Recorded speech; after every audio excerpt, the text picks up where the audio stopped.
And we are back with Pod Logic. Late episode this week because I bought two different cameras to try and improve the video on the podcast, and I ended up having to return both cameras because they didn't give me they didn't have the unlimited recording time that the cameras that I require have, and they tap out at about 30 minutes. So if you are considering buying like a DSLR camera for video podcasting, make sure that it has unlimited recording time. And unfortunately for my sake, those cameras are ridiculously expensive, and I had to eat a lot of costs in buying and returning cameras and ultimately getting the one that I needed. But all that's to say, we're back with another episode. And today I wanted to use this as an opportunity to plug my Substack. And so what we're going to do is we're going to break down my latest post on Substack, which is still valuable to you. Don't click away. Audience quality versus audience quantity. There is riches in the niches. So I'll break down that post here now, and I'll link the Substack in the description. You can find a new article written by me every single Monday morning. You'll get it at 7 a.m. on the dot.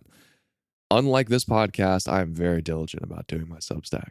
And I cover three things in each of the Substacks. It's something to think about, which is sort of my thoughts on a topic within the podcasting world, the podcasting industry. Then there's something to read. So I find some kind of news article in the podcasting industry and I link it to you because I think it would be important for you to read. And then something to watch, which is either my own content or a YouTube video on podcasting that I think was pretty valuable. So this video / podcast is going to be talking about the something to think about section, because that's where I cover the audience quality versus audience quantity. And so this will be a combination of me doing a dramatic read / fleshing out these ideas a little bit more. So let's dive right in. Let's face it. Podcasting has gotten really popular over the past 3 years, and gone are the days where you can quickly build up a large audience from scratch. It's not impossible, but it's significantly harder. If you're approaching your podcast with the idea that you're going to hit these massive 6-figure numbers right away, like within the first 6 months, let this be the proverbial bucket of cold water hitting you in the face. You need to change the way that you're approaching your podcast. And there's really two ways to approach it, and it's audience quality or audience quantity. So the way that you think about how you're going to build your audience is going to lead you down one of two paths. So building a very big, giant, broad audience, or a very niche, small, valuable audience. I prefer this niche, small, valuable audience. That's you. So should you choose to build up a large, general, broad audience, which is not a bad thing. If you're starting a podcast and you want to have a big audience, I'm totally for that. It's doable. It is possible. But it is unfortunately going to cost you some money. And here are the things that you need to do if that's sort of the goal that you're approaching. One, you have to have a great podcast. You need to be entertaining. You likely need to be anti-politically correct. And you need to be consistently publishing fresh content on both audio platforms and YouTube. You can't just take a week off. You have to really, really be committed to this and essentially put everything into it. Can you do this can you build up a big audience still as like a side hustle? Yes, I think so. But the people who are really sinking in all of their energy, like you have enough money to where you can pursue this full time for a little bit, that would be sort of the path that you need to take, in my opinion. The second thing you need to think about is also has to do with money. You got to get your wallet out, meaning you need a team of people helping you. You need a producer. You need a social media manager. You need editors. You need an ad salesperson, and you probably are going to need some co-hosts. If you look at the biggest podcasts out there right now, think of the things that they all have in common. One, outside of Rogan and a couple others, there's co-hosts. There's multiple people speaking, either guests or recurring guests or people who are solid, like second and third fiddle to the main guy or gal that is the face of the show. They also have really high production value. They've got great video. They've got a badass set going on behind them. They're constantly putting out clips on social media. Those clips are cut fast paced. They've got captions burned on them. They're using memes, and they're really hitting hard on the social media piece. And then they have somebody dealing with the ad sales part of it. They're having someone put together a deck saying, here's what our audience is showing as who our audience is. Here are the numbers that we're getting. And I, as the ad salesperson, are now finding companies that would be a good fit for our podcast. And then number 3, it's keep your wallet out. Guests are a great way to grow your podcast and get the show in front of fresh eyes. And unless you have this incredible network, the early days are probably going to require maybe some upfront payment to get the real A-listers, people with massive audiences, to actually show up in person on your podcast. So this means flights, Uber, hotel, food, and then maybe even a fee to actually get them to appear on the podcast. So there are ways that you can hack that large, general, broad audience. So that's one way of approaching it. But I would argue that the quality of your audience is radically more important. And in this Substack, I do an example. So let's say here that you have 2 competing podcasts. The first is getting 100,000 downloads an episode. You've got a general audience leaning male, 18 to 49 age range, and they're working entry to mid-level normal 9-to-5 jobs, or they're still in school with no income at all. You've pursued the above, the aforementioned route of quantity audience, and thus you've built your podcast around something that has general mass appeal, and you've brought together the full team to help build this audience, and you've done all that.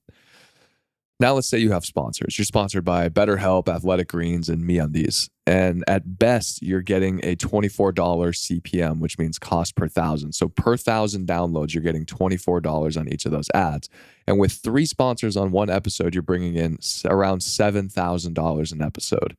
And then if you're doing 1 episode a week, that's going to net you roughly $375,000 in revenue, which is fucking awesome. That's a lot of money. That's a lot of money. Okay. That is a lot of money. But we are forgetting that you still need to cover the costs that got you there, meaning that full team, the production, meaning all of the equipment, the ad sales guy, the editors, the social media team, yourself. You got to pay your own living expenses. You probably have a studio space that you need to pay for as well. So that money gets used up pretty quickly. And this is also banking on the idea that your audience is actively purchasing from your sponsors, which, given the data, you could go either way. They're either very active in, buying sponsorships, or depending on who your audience is, they don't really have disposable income and might just be skipping right through your ads. And if your ads aren't performing well on the podcast, your sponsors will leave. And thus you create a constant cycle of, oh my God, we got to go find new sponsors. So given the demographics, the figures that I listed beforehand are likely, those are a best case scenario and are probably not the norm. So that's show number 1. Podcast number 2 is getting 10,000 downloads per episode. So 10% of show number 1. And this team consists of you as the host and 1 contractor that handles the back-end production for audio and video. And you've gotten really, really niche in your topic. Let's say that it's real estate investing. And you bring on the top people in your field. These aren't A-list celebrities, so you don't need to pay these people to come out and be on the podcast. They have a genuine interest in sharing their expertise and telling stories, so they have agreed to come on the podcast. Again, producers and executives in their field, they're sharing stories, perspectives, and strategies. And then given your niche topics, you've built up an extremely niche audience of people interested and, people that kind of hover around this industry, meaning like private equity, GPs, investors, entrepreneurs. These are people in their 30s to 55-year-old range. But the thing that's different about this audience, especially with a niche like real estate, is they have a lot of disposable income, and you can really nail down who your audience actually is and the amount of money that they can spend, and put together a really awesome sales pitch to privately approach companies that are not the corporate sponsors, like Miller Lite or Nissan, that are doing CPMs. You can work out private contracts, private deals with those companies to sponsor your podcast. You're not restricted again by the CPMs. And you can set the price to be whatever you want. And with a smaller team, you get to keep a much larger chunk of the cash. So ultimately, there's riches in the niches, and going for quantity over quality allows you to shape the audience to be people that have that disposable income, to get the buy-in from high quality sponsors that you actually care about, rather than, catering to college and early career people who might potentially, maybe sometime down the line, buy the underwear that you're trying to hawk every single week on your podcast. So all that's to say is you can build your podcast however you want. If it were me, and this is what I am doing, is I'm approaching quality over quantity. I think in the newsletter I screwed that up a couple of times. So if you're reading the Substack and I screwed that up, I apologize. Know that I always think quality better than quantity. Oh my goodness. It's a tough thing to get right, but ultimately quality over quantity. That's what we want. So that's just a sneak peek of what you'll get in the Substack. I appreciate you listening and watching. Please follow the show on Apple or Spotify. Subscribe on YouTube. Go follow the Substack. And thanks again for tuning in. I'll see you next week.